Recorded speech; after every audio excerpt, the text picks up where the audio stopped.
الحمد للہ وکفا وسلام علی عبادہ الذین اصطفیٰ اما بعد۔ سورہ انعام کا یہ 14واں اور 15واں رکوع ہے۔ اللہ تعالیٰ نے ایمان والوں کو یہ بات بتلائی کہ یہ کفار جو ایمان لے کر نہیں آ رہے، یہ وہ لوگ ہیں، ان میں سے بعض تو وہ ہیں جو حق کو تلاش کر رہے ہیں، حق کے متلاشی ہیں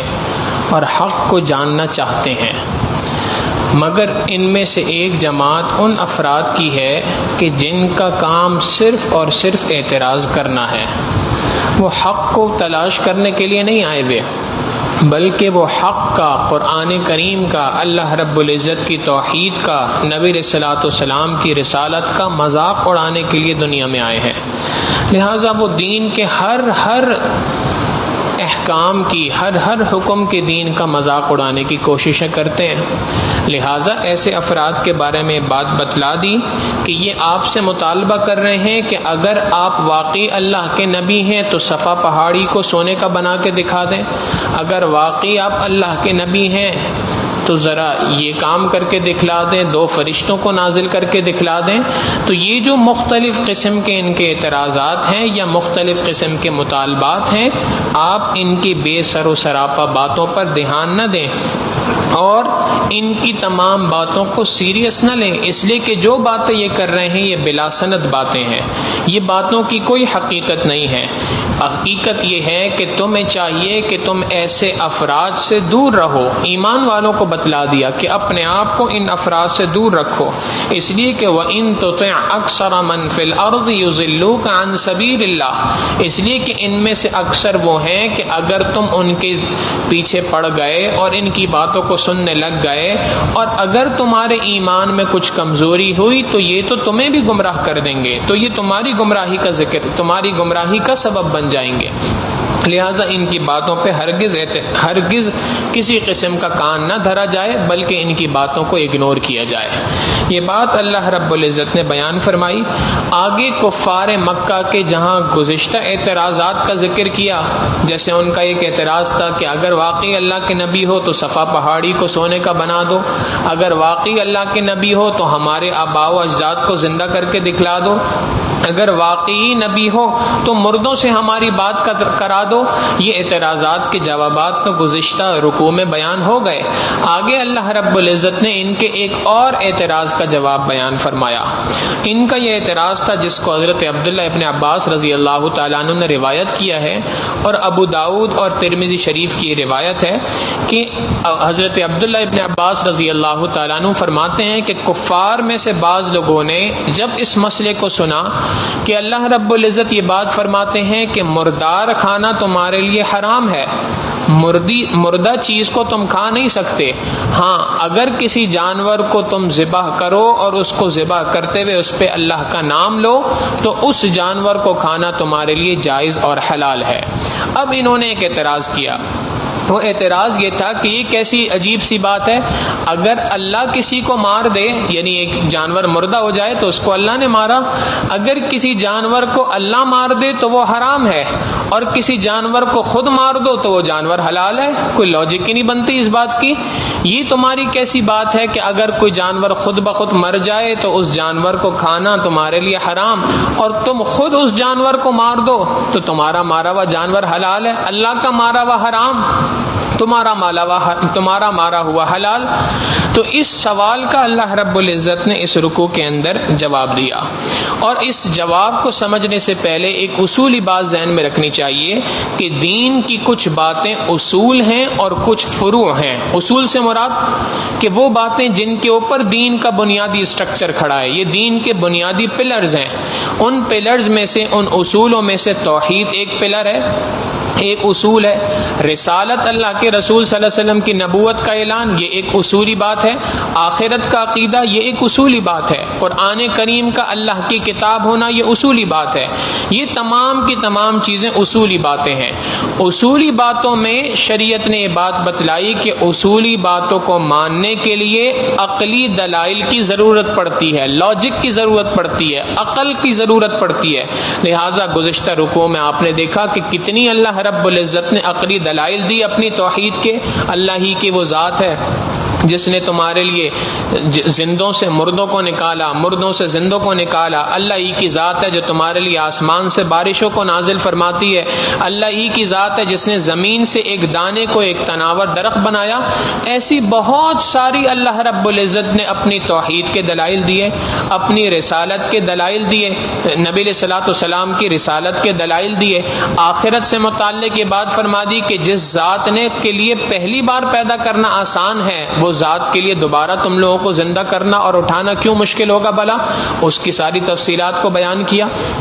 پھر جہاں قرآن کریم کی بات آئی تو وہاں پر بھی عقلی دلیل دے دی، لاجیکل بات کر دی کہ وَإِن كُنتُمْ فِي رَيْبٍ مِّمَّا نَزَّلْنَا عَلَىٰ عَبْدِنَا فَأْتُوا بِسُورَةٍ مِّن مِّثْلِهِ. اگر تمہیں اس قرآن کریم کے اللہ کی جانب سے نازل ہوئی ہوئی کتاب ماننا مشکل محسوس ہو رہا ہے تو اس جیسی کوئی دوسری کتاب بنا کے لے آؤ، اور کتاب تو دور کی بات، اس جیسی چھوٹی سی سورت بنا ڈالو. اگر تم اس قرآن کریم جیسی ایک چھوٹی سی سورت بھی بنا لیتے ہو تو اس کا مطلب ہے یہ کلام خالق کا کلام نہیں ہے، مخلوق نے گھڑ لیا. اور اگر تم اس جیسی کتاب نہیں بنا سکتے، اس جیسی کوئی چھوٹی سی سورت بھی نہیں بنا سکتے، تو یہ بات سمجھ لو کہ یہ قرآن کریم مخلوق کی بنائی ہوئی کتاب نہیں بلکہ خالق کی جانب سے نازل کردہ کتاب ہے. تو جہاں توحید کی بات تھی، آخرت کی بات تھی، رسالت کی بات تھی، قرآن کریم کی بات تھی، وہاں پر تو عقلی دلائل اور لاجکس کے اوپر اللہ رب العزت نے باتوں کو سمجھایا. لیکن جہاں پر فروعی مسائل تھے، وہ مسائل کے جو ان 5 عقائد کے اوپر منحصر ہیں، یعنی ایک شخص اگر اللہ کو مان لے، ایک شخص یہ مان لے کہ قرآن کریم اللہ کی کتاب ہے، اب اللہ کے ہر حکم کی لاجک یہ انسان کی عقل میں نہیں آ سکتی. لہٰذا اب یہ جو اعتراض تھا کہ تمہارا مارا ہوا حلال ہے، اللہ کا مارا ہوا حرام ہے، تو یہ تو ایک فروعی مسئلہ تھا، ایک الگ سے ایک چھوٹا سا مسئلہ تھا جس کی بنیاد اس بات پر ہے کہ اگر واقعی یہ اللہ کا حکم ہے تو لاجک دیکھنے کی ضرورت نہیں ہے. اگر یہ واقعی اللہ کا حکم ہے تو کسی عقلی دلیل کی ضرورت نہیں ہے، صرف یہ دیکھنے کی ضرورت ہے کہ کیا یہ واقعی اللہ کی جانب سے حکم ہے. اگر اللہ نے کلام پاک میں بات فرما دی تو اتنی ہی بات کافی ہے. حضرت شیخ الاسلام حضرت مفتی محمد تقی عثمانی صاحب دامت برکاتہم العالیہ بات فرماتے ہیں کہ یہاں پر اس بات کا سبق ہمیں ملتا ہے، اگر اللہ رب العزت چاہتے تو اس اعتراض کا جواب یوں بھی دے سکتے تھے کہ مردار کا کھانا اس لیے حرام ہے کہ اس کے اندر خون موجود ہوتا ہے، اور وہ خون جب گوشت کے اندر پایا جاتا ہے تو گوشت خراب ہو جاتا ہے، انسان کی صحت کے لیے خراب ہے. اور جب اس کی 4 رگوں کو کاٹ دیا جاتا ہے، ذبح کیا جاتا ہے، تو ذبح کے اندر سارا کا سارا اس کا خون باہر نکل جاتا ہے اور اس کا گوشت پاک صاف ہو جاتا ہے، انسان کی صحت کے لیے فائدہ مند ہوتا ہے. اللہ تعالیٰ اس لاجک کو سمجھا سکتے تھے انسانوں کو، لیکن اللہ نے یہاں پر یہ لاجک نہیں سمجھائی، بلکہ یہ بات سمجھا دی، اس کے ذریعے سے سبق دے دیا. اتنی بات کہہ دی کہ آپ ان کی ان بے سر و سراپا باتوں کے پیچھے نہ پڑیں اور ان کی باتوں کا جواب دینے کی کوشش نہ کریں، بس اتنا جان لیں کہ اللہ کا یہی حکم ہے. سبق دے دیا اس کے ذریعے سے کہ مومن اور مسلمان اس شخص کو کہتے ہیں جو اللہ کے حکم کے آگے مصلحتوں کو نہیں ڈھونڈتا کہ بھائی اس کے پیچھے لاجک کیا ہے، مصلحت کیا ہے، وجہ کیا ہے، بلکہ مسلمان اس کو کہتے ہیں کہ اگر اس کو مصلحت سمجھ آئے تب بھی اللہ کے حکم کے آگے سر جھکاتا ہے، اور مصلحت سمجھ میں نہ آئے تب بھی اللہ کے حکم کے آگے سر جھکاتا ہے. اس لیے کہ مومن اصل میں عبد ہے، بندہ ہے، اور بندگی کا تقاضا یہ ہے کہ اللہ کے حکم کے آگے سر جھکایا جائے، چاہے انسان کی محدود عقل میں وہ بات آتی ہو یا وہ محدود عقل میں بات نہ آتی ہو. لہٰذا یہ بات فرما دی فَكُلُوا مِمَّا ذُكِرَ اسْمُ اللَّهِ، ان کے اس اعتراض کا جواب یہ ہے کہ بس جن جانوروں پر اللہ کا نام لیا جائے تم ان کو کھاؤ، ان کنتم بِآیَاتِهِ مُؤْمِنِينَ، اگر تم واقعی اللہ رب العزت کی جانب سے نازل کردہ ان آیتوں کے اوپر باقی ایمان لانے والے ہو۔ وَمَا لَكُمْ أَلَّا تَأْكُلُوا مِمَّا ذُكِرَ اسْمُ اللَّهِ عَلَيْهِ، اور تمہیں کیا ہوا، ایسا کیا معاملہ پیش آیا کہ جن جانوروں پر اللہ کا نام لیا گیا ہے تم ان کو نہیں کھاتے؟ وَقَدْ فَصَّلَ لَكُمْ مَا حَرَّمَ عَلَيْكُمْ، حالانکہ اللہ نے ان جانوروں کی تفصیلات سے تمہیں آگاہ کر دیا ہے، کھول کھول کر ان کی تفصیلات بیان کر دی ہیں کہ جن جانوروں کو اللہ نے تمہارے اوپر حرام قرار دیا ہے، إِلَّا مَضْطُرِرْتُمْ إِلَيْهِ، ہاں اگر تم کسی حالت میں مجبور ہو جاؤ تو وہ بات اور ہے۔ یعنی شریعت نے بات بتلا دی، اصول یہ ہے کہ جب تم جانور کو اپنے لیے استعمال کرنا چاہو تو اس جانور کو لٹاؤ اور اس کی گلے پر چھری پھیرو، اور چھری پھیرتے ہوئے اس پر اللہ کا نام لو، بسم اللہ اللہ اکبر کہو، تکبیر کہتے ہوئے اس جانور کو ذبح کر دو۔ اب جب اس جانور کو ذبح کرو گے تو وہ جانور کا کھانا تمہارے لیے حلال ہے، اور اگر کسی جانور پر چھری نہیں پھیری گئی، وہ ویسے ہی مر گیا، یا اس پر چھری تو پھیری گئی تھی لیکن اس پر اللہ کا نام نہیں لیا گیا تھا، تو اس صورت میں وہ جانور تم پر حرام ہے، اس جانور کا کھانا تمہارے لیے ناجائز اور حرام ہے۔ ہاں البتہ مردار کو کھانے کی ایک صورت شریعت مطہرہ نے بیان کی، اور وہ یہ ہے کہ تم کسی ایسی جگہ پہ ہو کہ جہاں پر اس مردار کے سوا کوئی دوسری چیز میسر نہیں، کسی جنگل بیابان میں ہو، کسی ایسی جگہ پہ ہو کہ تمہیں اس بات کا یقین ہے کہ بھوک اتنی لگ چکی ہے کہ اگر اس وقت میں نے حرام چیز نہ کھائی تو میری جان چلی جائے گی، تو جان بچانے کے لیے اس قدر کھانا کہ جس سے انسان کی جان بچ سکتی ہو اتنا ہی کھانا انسان کے لیے جائز ہے، اس سے زیادہ نہیں کھا سکتا۔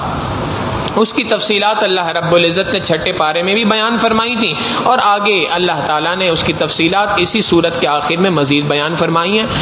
تو یہ بات تو پتہ چل گئی کہ اگر اللہ کا نام لیا گیا ہے تو اس کے کھانے میں کوئی مذائقہ نہیں ہے، بلا کسی تردد کے کھاؤ، اور اللہ رب العزت کی نعمت کو کھاؤ اور اسی پروردگار کی نعمت پر شکر بھی ادا کرو۔ مگر اگر اللہ نے کا نام اس پہ نہیں لیا گیا تو اس کا کھانا منع ہے۔ لہٰذا یہ بات فرما دی کہ وَمَا لَكُمْ أَلَّا تَأْكُلُوا، تمہیں کیا ہوا کہ تم ان جانوروں کو نہیں کھاتے، مِمَّا ذُكِرَ اسْمُ اللَّهِ عَلَيْهِ، جن پر اللہ کا نام لیا گیا ہے، وَقَدْ فَصَّلَ لَكُمْ، حالانکہ اللہ نے تمہیں کھول کھول کر بیان کر دیا، مَا حَرَّمَ عَلَيْكُمْ، ان جانوروں کی تفصیلات کو جن کو اللہ نے تم پر حرام کیا ہے، إِلَّا مَضْطُرِرْتُمْ إِلَيْهِ، مگر تم بحالت مجبوری میں آ گئے، اور تم مجبوری کا وقت ہے تو وہ بات اور ہے۔ مفسرین نے لکھا یہاں سے ایک اصول اور بیان ہوا، وہ یہ کہ اللہ تعالیٰ نے ابتدا کلام کی فرمائی تمہیں کیا ہوا کہ تم نہیں کھاتے، گویا اس سے بات پتہ چل گئی کہ جیسے حرام کو حلال سمجھنا غلط ہے، حرام کو حلال سمجھ کر کھانا غلط اور ناجائز ہے،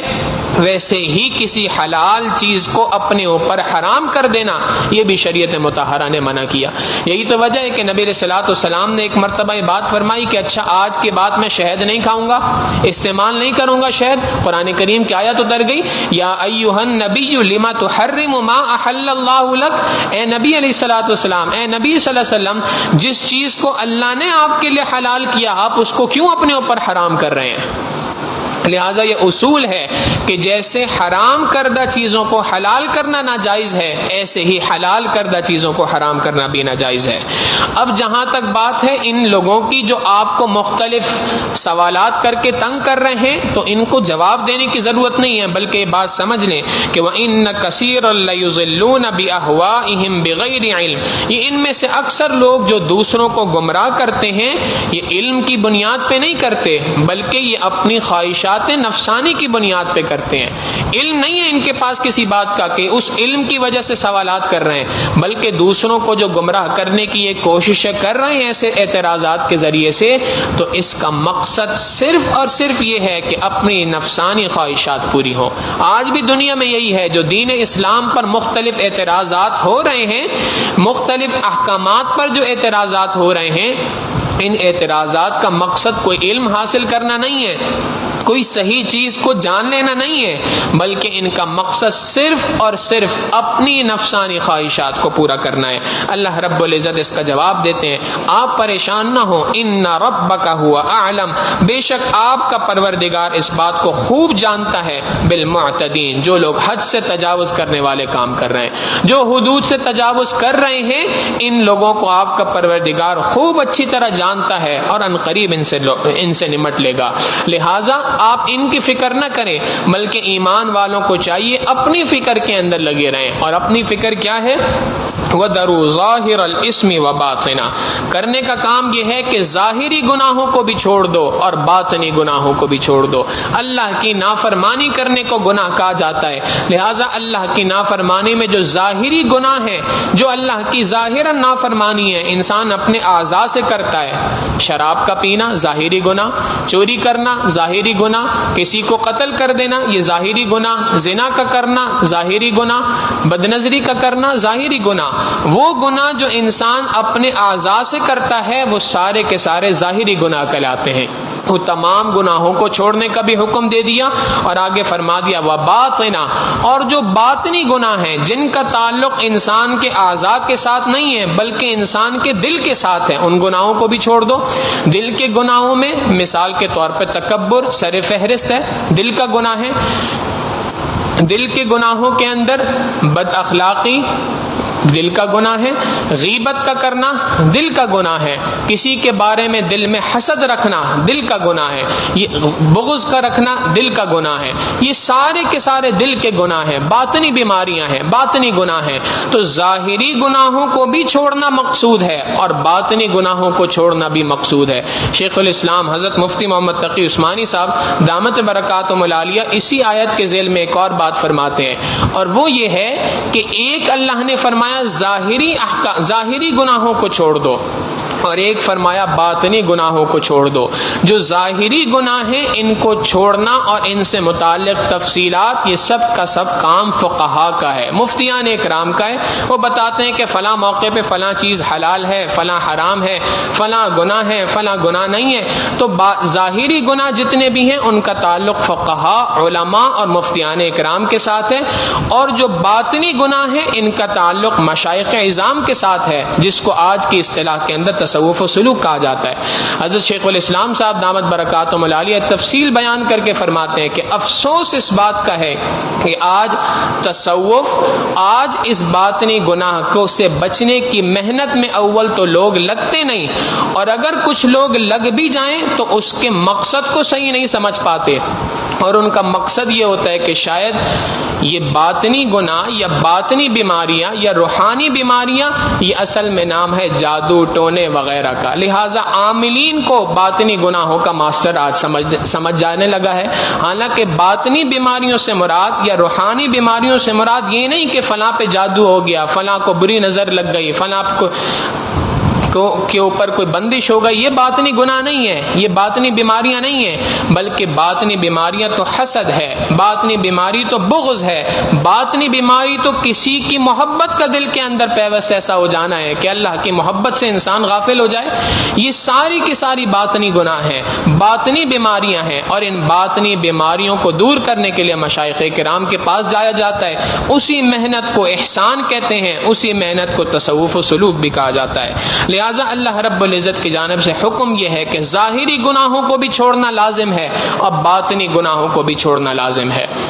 اور ہمارے حضرت اس پر ایک مثال بیان فرماتے ہیں، اللہ رب العزت یہ بات بیان کر رہے ہیں کہ تم پہ لازم ہے کہ اگر تم مجھے حاصل کرنا چاہتے ہو تو 100% گناہوں کو چھوڑنا ہے۔ اور مثال یہ ہے، اگر ایک شخص کو 100 رسیوں سے باندھ دیا جائے اور 100 میں سے 80 رسیاں کاٹ دی جائیں، آزاد نہیں کہلائے گا۔ 85 رسیاں کاٹ دی جائیں اب بھی آزاد نہیں کہلائے گا۔ 90 رسیاں کاٹ دی جائیں اب بھی آزاد نہیں کہلائے گا۔ 95 99 رسیاں کاٹ دی جائیں اب بھی آزاد نہیں کہلائے گا۔ آزاد اسی وقت کہلائے گا جب 100 کی 100 رسیاں کاٹی جائیں گی۔ بے عین ہی یہی مثال ہے، ایک بندہ اپنی زندگی سے 80-85% گناہوں کو چھوڑ دیتا ہے، یہ گناہوں سے پاک صاف نہیں کہلائے گا. اب بھی اس کے اندر باطنی بیماریاں موجود ہیں, ظاہری بیماریاں موجود ہیں, ان سے پاک کرنا ضروری ہے. قرآن کریم کی اس آیت پر اب بھی عمل نہیں ہوا. اس آیت پہ عمل اس وقت ہوگا جب انسان 100% اپنے آپ کو گناہوں سے پاک صاف کرے گا. یہ محنت ہے جس محنت کے اندر لگنا پڑے گا اور اس محنت کے اندر اپنے آپ کو کھپانا پڑے گا.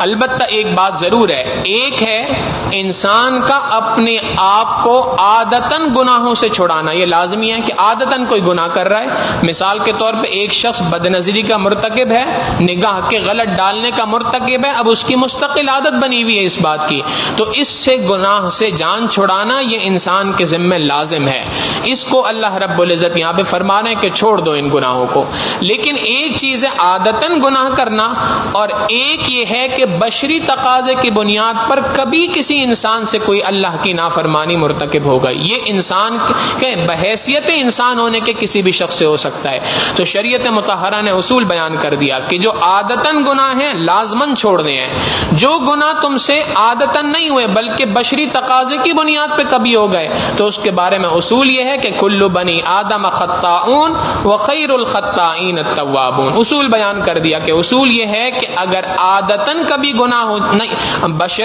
بشری تقاضے کی بنیاد پر اگر کبھی گناہ ہو جائے تو فی الفور اللہ کے دربار میں توبہ کرو, اللہ کے دربار میں معافی مانگو, اللہ رب العزت اس گناہ کو معاف فرما دیں گے.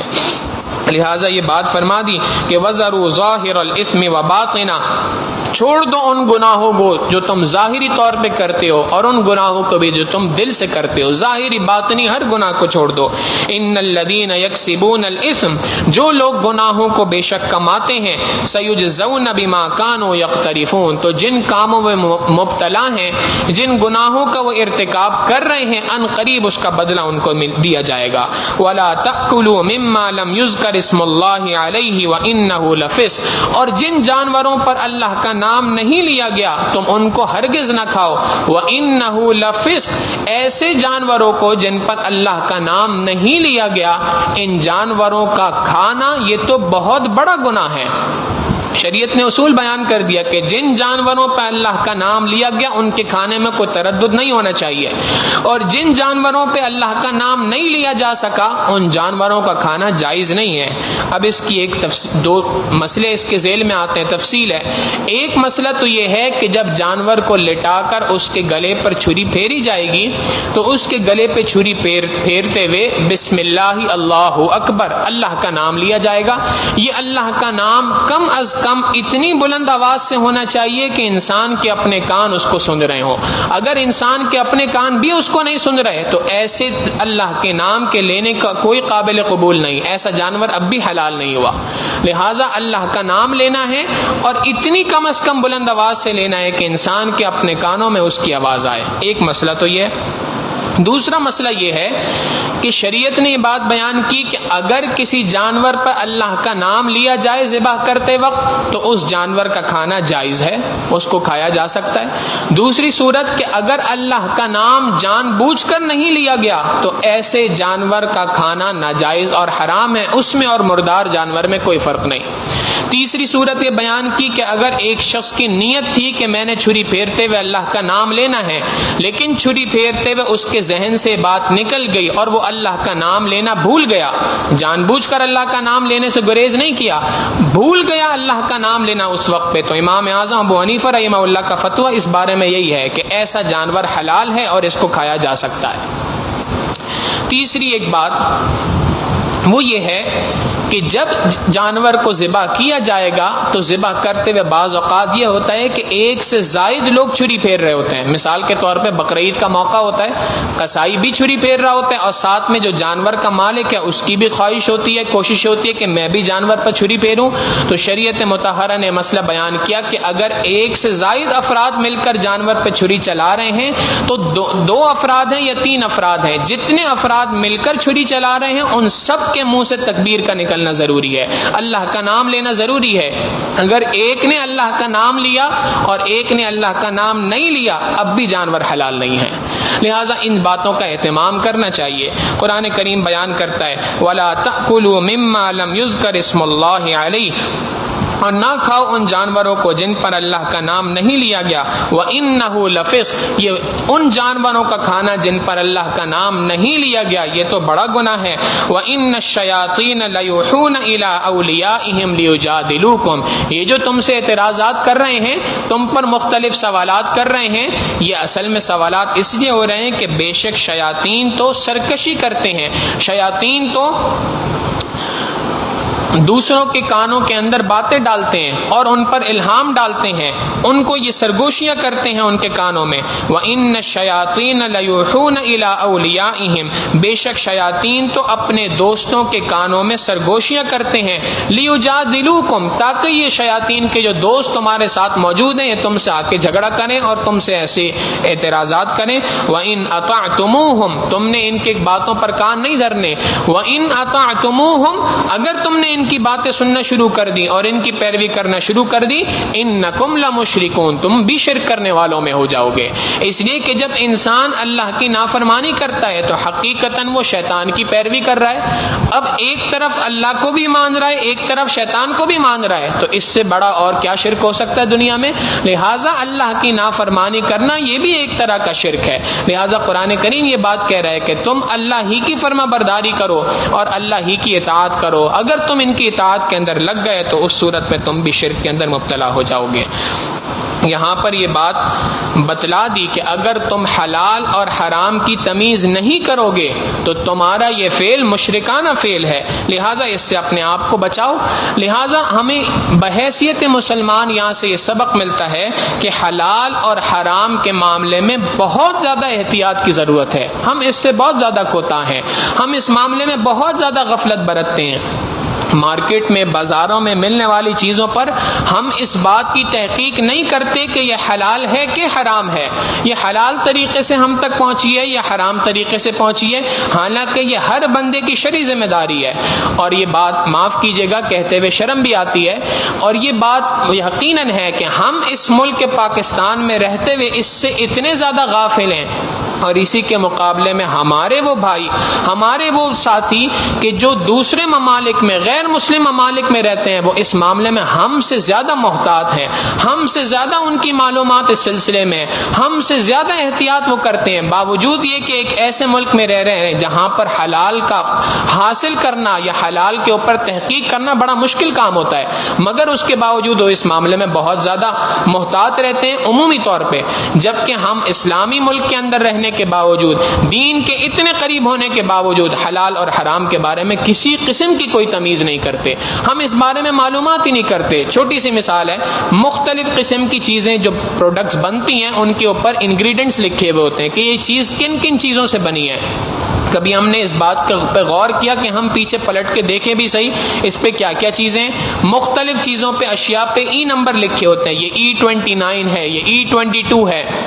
یہ جو ای نمبرز ہیں، ان ای نمبرز کے پیچھے کوئی نہ کوئی چیز موجود ہوتی ہے۔ مثال کے طور پہ کہ فلاں ای نمبر ہے، اس کا مقصد یہ ہے کہ اس ای نمبر E21 مثال کے طور پہ، اس کا مطلب یہ ہے کہ اس کے اندر ہلدی ڈلی ہوئی ہے، ایک مثال دے رہا ہوں۔ ایسے ہی مختلف چیزوں کے، اشیاء کے مختلف کوڈز انہوں نے بنا دیے ہیں، اور علماء نے یہ کام کیا کہ ان تمام ای نمبرز کے جو کوڈز ہیں ان کے بارے میں بتا دیا کہ کون سا ای نمبر حلال ہے، کون سا ای نمبر حرام ہے، کون سا ای نمبر مشبوہ ہے، شبہ والا ہے، جس کے بارے میں حلال یا حرام کا فیصلہ نہیں کیا جا سکتا۔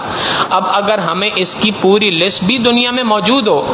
اور ہمیں اس کے بارے میں ساری معلومات میسر ہو سکتی ہوں، فقط اپنی غفلت کی بنا پہ نہیں کر رہے، تو کل قیامت کے دن اللہ رب العزت کے دربار میں کیا جواب دیں گے؟ آج ہمارا یہ اعتراض ہوتا ہے، ہم یہ شکایت کرتے ہیں کہ ہم یا ہماری اولادیں دین کی طرف متوجہ نہیں ہو پا رہی، نیک اعمال نہیں کر پا رہی، نیکی کی طرف متوجہ نہیں ہو پا رہے، وجہ صرف اور صرف یہی ہے۔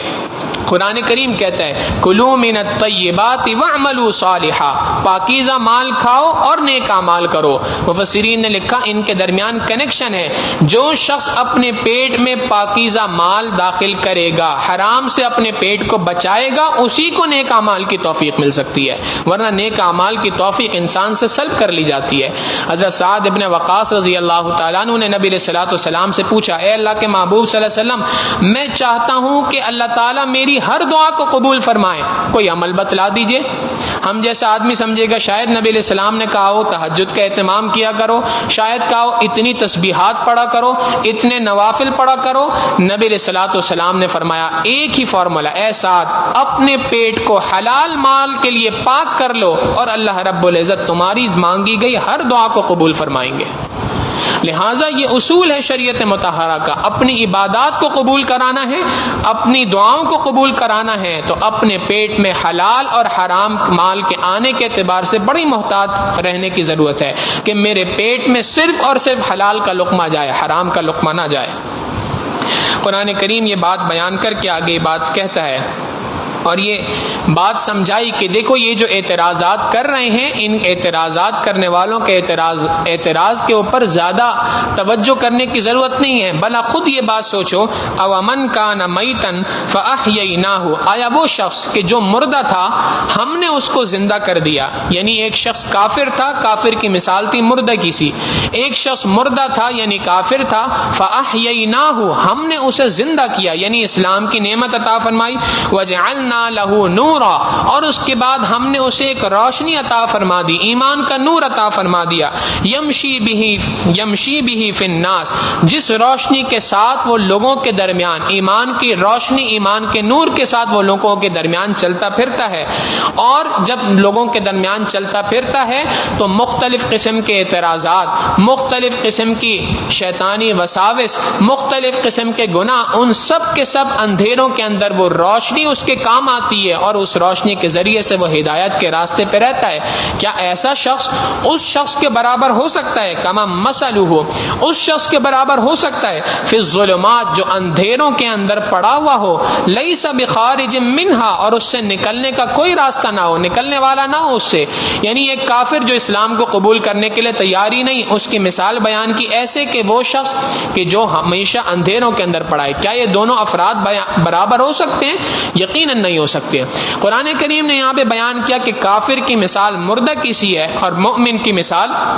زندہ کی سی ہے۔ حضرت مفتی محمد شفیع صاحب رحمہ اللہ بیان کرتے ہیں اس کے پیچھے وجہ ہے، وجہ یہ ہے کہ اللہ تعالیٰ نے دنیا میں ہر چیز کو پیدا فرمایا اور ہر چیز کا ایک مقصد دنیا کے اندر بنایا ہے، ہر چیز اس کے مقصد کے اعتبار سے۔ مثال کے طور پہ پانی ہے تو اس کا مقصد ہے پیاس کا بجھانا، پانی ہے تو اس کا مقصد ہے آگ کا بجھانا، یہ اس کے مقصد ہیں۔ اگر پانی انسان کی پیاس ہی نہ بجھائے، جانور کی پیاس ہی نہ بجھائے اور آگ کو ہی نہ بجھائے تو وہ پانی کہلانے کے لائق ہی نہیں ہے۔ ایسے ہی اگر ایک پودا ہے اس کو لگایا جائے تو اس کا ثمرہ یہ ہے، اس کا مقصد یہ ہے کہ وہ آہستہ آہستہ بڑا ہوتا جائے، ایک وقت آئے کہ اتنا پھل پھول جائے کہ اس سے پھل نکلنا شروع ہو جائیں، پھول اگنا اس کے اندر شروع ہو جائیں، وہ لوگوں کو درخت سایہ دینا شروع کر دے، یہ اس کے مقاصد میں سے ہے۔ اور اگر پودا اتنا بڑا ہوتا ہی نہیں ہے، اس میں سے پھل بھی نہیں نکلتے، پھول بھی نہیں نکلتے، وہ سائے کے قابل بھی نہیں ہوتا، تو یہ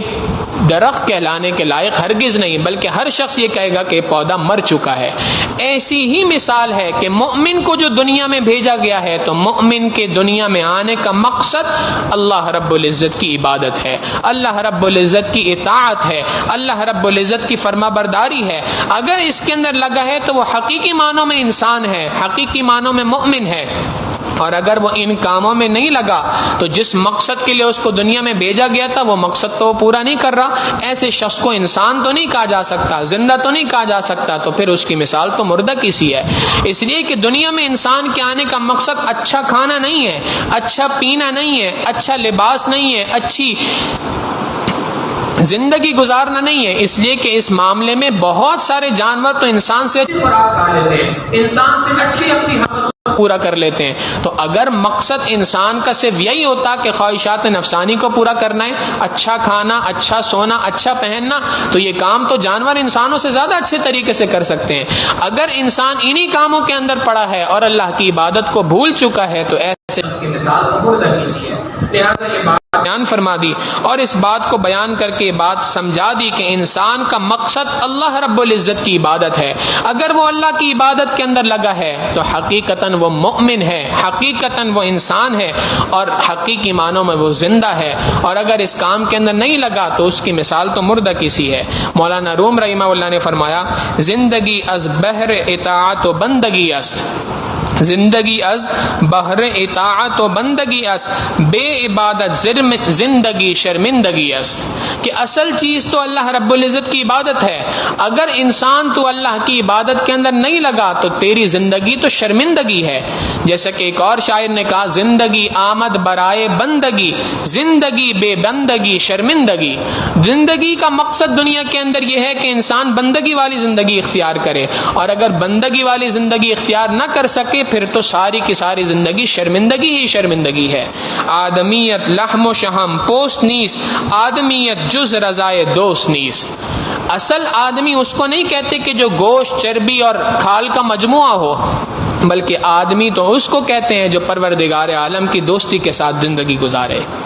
لہٰذا اللہ تعالیٰ نے یہی بات فرما دی، کذالک زین للکافرین ما کانوا یعملون. گویا اللہ رب العزت یہ بات بیان فرما رہے ہیں کہ جیسے ایک مومن کو اپنا ایمان اچھا لگتا ہے، بالکل اسی طریقے سے اللہ رب العزت نے ایک کافر کے لیے اس کے کفر کو مزین کر کے پیش کر دیا ہے. اس کو اپنے کفر میں جو ہے وہ کسی قسم کی گندگی محسوس نہیں ہوتی، اس کو اپنے کفر کے اندر کوئی اکتاہٹ محسوس نہیں ہوتی. یہ ایسی ہے جیسے کسی بھنگی کو اپنے اوپر جو لگی ہوئی گندگی ہے اس سے کوئی نفرت نہیں ہوتی. سامنے والا بندہ اس سے نفرت کر رہا ہوتا ہے، اس سے اس کی طبیعت اچھی نہیں میچ ہو رہی ہوتی، بلکہ بندہ اس سے اکتاہٹ کا اظہار کرتا ہے، جبکہ وہ شخص اسی گندگی کے اندر لتا ہوا ہوتا ہے اور اس کے باوجود اس کو کوئی پریشانی نہیں ہوتی. بعین ہی اسی طریقے سے، کذالک اسی طریقے سے، زین للکافرین ما کانوا یعملون،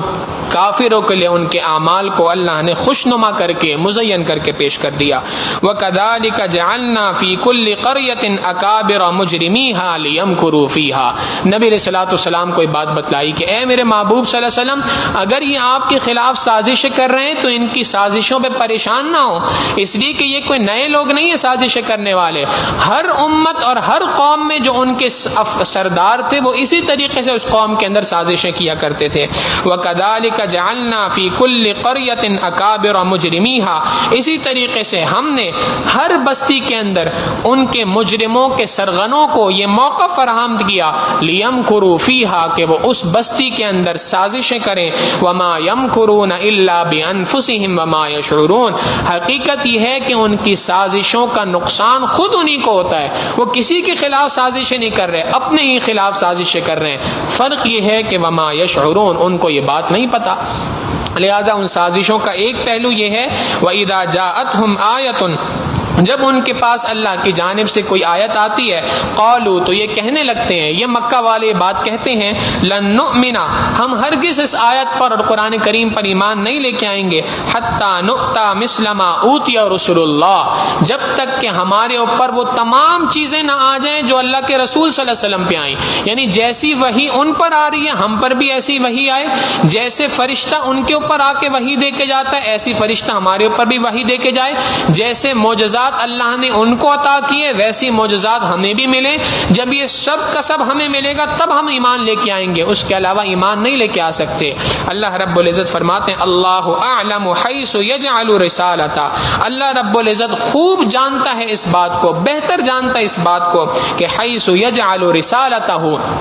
کہ وہ اپنی رسالت کا منصب کے لیے کس بندے کو منتخب فرماتا ہے. یہ اللہ رب العزت کا چناؤ ہے. ہر کس و ناقص اس نبوت کی ذمہ داری کے لیے کہاں قبول ہو سکتا ہے؟ یہ تو اللہ کا فیصلہ ہے. اللہ جس کے دل کو اتنی صلاحیت جس کے دل میں پیدا فرمائیں گے، یہ تو اسی شخص کے لیے اللہ کی جانب سے فیصلہ ہے. یہ نبوت تو اللہ کا سلیکشن ہے، یہ الیکشن سے آنے والی چیز نہیں ہے. تو لہٰذا اگر تم یہ بات کرتے ہو کہ ہم پر بھی وحی آئے تو یہ تو انتہا درجے کی گستاخی ہے. اور یہ افراد اور جن کو نبوت کے لیے چنا گیا، یہ دونوں افراد برابر کیسے ہو سکتے ہیں؟ برا سیصیب الذین اجرموا صغار عند اللہ وعذاب شدید بما کانوا یمکرون. ان قریب اللہ رب العزت فرماتے ہیں، ان قریب ان کے ان سازشوں کی وجہ سے ان مجرم لوگوں کو اللہ رب العزت ان قریب ذلت پہنچائے گا اور شدید قسم کا عذاب ان کو پہنچائے گا، اور اس عذاب کی وجہ سے یہ حقیقت حال کو اس وقت پر جان لیں گے.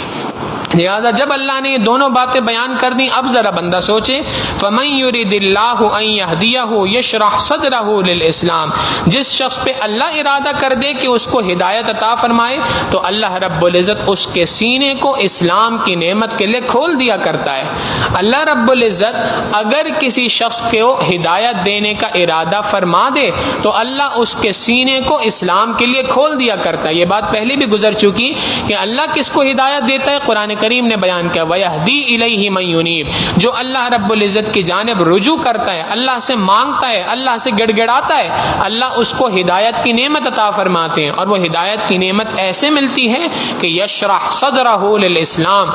اللہ رب العزت اس کے سینے کو اسلام کے لیے کھول دیا کرتے ہیں۔ نبی علیہ الصلوۃ والسلام سے صحابہ نے پوچھا اے اللہ کے محبوب صلی اللہ علیہ وسلم کیف یشرح صدرہ یا رسول اللہ، اے اللہ کے رسول صلی اللہ علیہ وسلم انسان کے سینہ کیسے کھل جاتا ہے؟ نبی علیہ الصلوۃ والسلام نے فرمایا کہ ایک نور ہے جو مومن کے سینے کے اندر داخل ہوتا ہے تو سینہ کھل جاتا ہے، اور وہ نور اگر مومن کے دل سے نکال دیا جائے تو سینہ بند ہو جاتا ہے۔ صحابہ نے عرض کیا اے اللہ کے رسول صلی اللہ علیہ وسلم فہل لذالک من امارۃ یعرف بها، اے اللہ کے محبوب صلی اللہ علیہ وسلم کیا اس سینے کے کھل جانے کی کوئی نشانی بھی ہے؟ نبی علیہ السلام نے فرمایا ہاں، اس کی 3 نشانیاں ہیں۔ سب سے پہلی بات الانابۃ الی دار الخلود، انسان کی آخرت کی طرف توجہ ہو جاتی ہے، اس کا رجوع آخرت کی طرف ہو جاتا ہے، اس کا محتمہ نظر ہمیشہ آخرت بن جایا کرتا ہے۔ الانابۃ الی دار الخلود، اس کی توجہ آخرت کی طرف ہو جاتی ہے۔ والتجافی عن دار الغرور، اور دنیا جو دھوکے کا گھر ہے اس سے انسان کی توجہ ہٹ جایا کرتی ہے۔ والاستعداد للموت قبل لقاء الموت، اور موت سے پہلے موت کی انسان تیاری کرنا شروع کر دیتا ہے۔ اگر کسی شخص کے اندر یہ 3 صفات پائی جاتی ہیں، آخرت کی طرف اس کا دل متوجہ ہو گیا، دنیا سے اس کا دل اچاٹ ہو گیا، اور موت سے پہلے اس نے موت کی تیاری کرنا شروع کر دی، تو سمجھ لے کہ اللہ نے اس کے سینے کو اسلام کے لیے کھول دیا ہے۔ اللہ رب العزت سے یہ دعا مانگنی چاہیے، رب اشرح لی صدری، اے اللہ میرے سینے کو کھول دے، میرے سینے کو اسی طریقے سے کھول دے جس کا آپ نے قرآن کریم میں ذکر فرمایا۔ اللہ جس کے ہدایت دینے کا ارادہ کرتا ہے، یشرح صدرہ للاسلام، اللہ اس کے لیے اسلام کے اس کے سینے کو اسلام کے لیے کھول دیتا ہے۔ ومن یرد ان یضلہ، اور اللہ رب العزت جسے گمراہ کرنا چاہے، اللہ گمراہ اس کو کرتے ہیں جو اپنی گمراہی کا سامان خود لے کے آتا ہے، اللہ اسی شخص کو گمراہ کرتے ہیں کہ جو گمراہی کے لیے ہٹ درمی اختیار کر جائے اور اللہ رب العزت کے دین پر بے جا اعتراضات کرنا لگ جائے۔ یجعل صدرہ ضیقا، اللہ اس کے سینے کو تنگ کر دیا کرتے ہیں، حرجن، انتہا درجے کا تنگ۔ پہلے فرمایا یجعل صدرہ ضیقا، اللہ اس کے سینے کو تنگ کر دیتے ہیں، پھر تاکید فرمائی حرجن، انتہا درجے کا تنگ کر دیتے ہیں، اتنا تنگ کہ جیسے ایک شخص دنیا میں رہتے ہوئے اگر آسمان پہ چڑھنا چاہے تو اس کے لیے کتنا مشکل کام ہے، اتنا ہی مشکل کام اس بندے کے لیے اسلام کو اپنے سینے میں محفوظ کرنا ہو جاتا ہے۔ کأنما یصعد فی السماء، گویا کہ آسمان پہ چڑھنا ہو گیا ہے۔ تو کذالک یجعل اللہ الرجس علی الذین لا یؤمنون، جو لوگ ایمان نہیں لے کے آتے اللہ ان کے سینوں کو ایسی گندگیوں کے اندر رکھتا ہے، کفر کی گندگی ان کے سینوں کے اندر رہتی ہے۔ وَهَذَا صِرَاطُ رَبِّكَ مُسْتَقِيمًا، اور اللہ رب العزت کی جانب سے، آپ کے پروردگار کی جانب سے یہ سیدھا راستہ ہے، قد فصلنا الآیات، جس کے راستے کو ہم نے کھول کھول کے دنیا کے سامنے بیان کیا۔ تو ہم نے اللہ سے دعا مانگی تھی ابتدائے کلام کے اندر، قرآن کریم کی ابتدا میں کہ اے اللہ اہدنا الصراط المستقیم، اے اللہ سیدھا راستہ دکھلا دیجئے۔ اللہ نے اس کے بدلے تمہیں سورہ بقرہ عطا فرمائی، سورہ آل عمران عطا فرمائی، سورہ نساء عطا فرمائی، سورہ مائدہ عطا فرمائی، اور سورہ انعام عطا فرمائی، کھول کھول کے نشانیوں کو بیان کر دیا۔ اب جو تم نے سوال کیا تھا اہدنا الصراط المستقیم، اللہ کی جانب سے سیدھا راستہ بیان ہو گیا۔ قد فصلنا الآیات، صرف سیدھا راستہ بیان نہیں ہوا بلکہ اللہ نے کھول کھول کر اس کی آیتوں کو تمہارے سامنے بیان کر دیا۔ لقوم یذکرون، اس قوم کے لیے جو حقیقی معنوں میں اس کے ذریعے سے نصیحت حاصل کرنا چاہے، جو اس قرآن کریم کے ذریعے سے نصیحت حاصل کرنا چاہے، تو قرآن کریم نے کھول کھول کے نصیحتوں کو بیان کیا ہے۔ اب بھی اگر ان نصیحتوں پہ عمل نہ ہو تو اس میں نقصان انسان کا اپنا ہے، اللہ رب العزت کا کوئی نقصان نہیں۔ اللہ نے کھول کھول کر ایک ایک چیز کو بیان فرما دیا۔ جن لوگوں کے لیے نصیحت نامہ ہے، اگر وہ اس نصیحت نامے پہ عمل کریں گے، لہم دار السلام، تو ان کے لیے آخرت کے اندر سلامتی والا گھر یعنی جنت ہے، عند ربہم، ان کے پروردگار کی جانب سے، وہو ولیہم بما کانوا یعملون، اور ان کے ان کارناموں کی وجہ سے، ان کے ان نیک اعمال کی وجہ سے، وہو ولیہم، اللہ رب العزت ان سے دوستی فرما لیتا ہے، اللہ رب العزت ان کا دوست بن جاتا ہے۔ کس وجہ سے؟ اعمال صالحہ کرنے کی وجہ سے۔ لہٰذا مطالبے دو ہیں انسانوں سے، پہلا مطالبہ ایمان لے کے آ جاؤ، ہم اس پہلے مطالبے پہ الحمدللہ پورے اتر گئے، اب دوسرا مطالبہ ہے اعمال صالحہ کرو، اللہ رب العزت کی نافرمانی سے بچو اور اللہ کی فرما برداری والی زندگی گزارو۔ اب یہ جو زندگی گزارنی ہے تو اس کا نتیجہ اور رزلٹ یہ ہے کہ اللہ رب العزت تمہیں اپنا دوست بنانے کے لیے تیار ہے۔ جیسے دنیا میں ایک شخص سے دوستی کرنی ہو تو دوسرا دوستی کے لیے ہاتھ آگے بڑھاتا ہے، ہر بندہ کہتا ہے بھائی اس نے اپنا ہاتھ آگے بڑھایا، اب تمہاری ذمہ داری ہے کہ تم بھی اس سے ہاتھ ملا لو۔ حقیقت یہ ہے کہ یہ آیت گویا یہی بات بیان کر رہی ہے، اللہ رب العزت نے اپنی جانب سے دوستی کا ہاتھ بڑھا دیا ہے۔ وہ پروردگار جس کی ذات اتنی بڑی ہے، اس نے ہم جیسے حقیر لوگوں کے لیے، جس سے ہمارا رشتہ ایک غلام سے بھی ادنا درجے کا ہے، عبد کا رشتہ ہے، اس کے باوجود ہم پر مہربانی فرماتے ہوئے اپنی دوستی کا ہاتھ ہمارے سامنے بڑھا دیا ہے۔ یہ اللہ کی جانب سے آفر ہے۔ جیسے ہم دنیا میں دیکھتے ہیں بہترین آفر لگی ہوئی ہے، اس آفر کو اویل کیا جائے، ایسی اللہ کی جانب سے یہ آفر ہے دوستی کی کہ میرے دوست، میرے بندوں، یہ فرینڈشپ پیکج ہم تمہیں دے رہے ہیں، یہ دوستی کا پیکج تمہیں دے رہے ہیں، صرف دو کام کرنے ہیں، گناہوں سے بچنا ہے اور نیک اعمال کرنے ہیں، اور میرا ہاتھ دوستی کے لیے تمہارے جانب بڑا ہے۔ لہٰذا ہمیں چاہیے کہ ہم اللہ رب العزت کی جانب، اللہ کی جانب سے بڑے ہوئے اس ہاتھ کو تھام لیں اور اللہ رب العزت کو یہ بات بتلائیں کہ اللہ آپ ہی کی ذات ہے، آپ کے سوا کوئی دوسرا پروردگار نہیں، آپ کے سوا کوئی دوسرا ملجا نہیں، آپ کے سوا کوئی دوسرا ماوا نہیں، آپ کے سوا کوئی سجدے کے لائق نہیں، اور آپ کے سوا کوئی محبت کے لائق بھی نہیں۔ لہٰذا اے اللہ ہم آپ ہی کی محبت کو چاہتے ہیں، آپ ہی سے محبت کرنا چاہتے ہیں، اپنی محبتوں کو ہمارے دلوں میں پیوست فرما۔ نبی علیہ السلام نے دعا سکھلائی، اللہم اجعل حبک احب الی من نفسی واہلی ومن الماء البارد، اے اللہ میرے دل میں اپنی محبت کو اپنی جان سے بھی زیادہ پیدا فرما دے، میرے دل میں اپنی محبت کو میرے گھر والوں سے بھی زیادہ پیوست فرما دے، اور اے اللہ ٹھنڈے پانی سے زیادہ محبت اے اللہ اپنی مجھے عطا فرما دے۔ اللہ رب العزت سے دعا ہے کہ پروردگار عالم ہمارے سینوں میں بھی اپنی محبت عطا فرمائے۔ وآخر دعوانا ان الحمد للہ رب العالمین۔ دعا کر لیجئے۔ سبحان ربی العلی الوہاب، اللہم صلی علی سیدنا محمد وعلی آل سیدنا محمد وبارک وسلم۔ ربنا ظلمنا انفسنا وان لم تغفر لنا وترحمنا لنکونن من الخاسرین۔ ایک خاتون نے اپنے بچوں کے سلسلے میں دعا کی درخواست کی ہے، بہت زیادہ پریشان ہے، دعا فرمائے اللہ تعالیٰ ان کی تمام پریشانیوں کو دور فرمائے اور ان کی اولاد کو ان کی آنکھوں کی ٹھنڈک بنائے۔ ہمارے قریبی ساتھی جناب فہیم قاضی صاحب کی والدہ شدید علیل ہے، خاص طور پہ دعا فرمائے اللہ تعالیٰ ان کو شفائے کاملہ عاجلہ مستمرہ دائمہ نصیب فرمائے۔ وصلی اللہ تعالی علی حبیبہ سیدنا محمد وآلہ واصحابہ اجمعین برحمتک یا ارحم الراحمین۔